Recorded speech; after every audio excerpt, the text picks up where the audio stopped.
Everton ကိုအနိုင်ရပြီး Premier League မှာဆက်လက်ရှင်သန်ခဲ့ပြီဖြစ်တဲ့ Spurs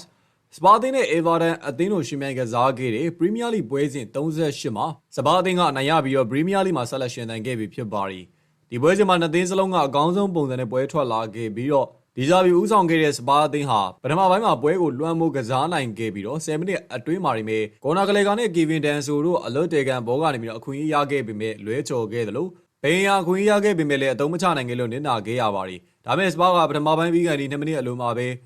ဘယ်ရာရဲ့ဂိုးနဲ့အနိုင်ရခဲ့ပါတယ်။ဒီဂိုးကဒီပွဲရဲ့တလုံးနဲ့သောသွင်းဂိုးဖြစ်တယ်လို့ Spurs ကို Premier League မှာဆက်လက်ရှင်သန်စေတဲ့ဂိုးဖြစ်ပါတယ်။အဲ့ဒီ Everton ဟာဒုတိယပိုင်းမှာပွဲကိုလွှမ်းမိုးကစားနိုင်ခဲ့ပေမဲ့ Spurs ကိုချိန်ချောက်နိုင်ခဲ့ခြင်းမရှိပါဘူး။ဒါမဲ့အချိန်ပေါ်မှာ Diary Gage ရဲ့ကန်ချက်ကိုကန်စကီကလက်စွမ်းပြကာကွယ်သွားခဲ့လို့ Spurs တို့တန်းမစင်ခဲ့ရတာဆိုရင်လည်းမမှားပါဘူး။တစ်ဖက်မှာလည်း Spurs အသင်းရဲ့လန်ဒန်မြို့ကန်ပြိုင်ဘက် Watson တို့ဟာ3-3ဂိုးမရှိနဲ့အနိုင်ရခဲ့ပေမဲ့လည်း Premier League ကနေပြီးတော့ Championship ကိုတန်းဆင်းလိုက်ရပြီလည်းဖြစ်ပါတယ်။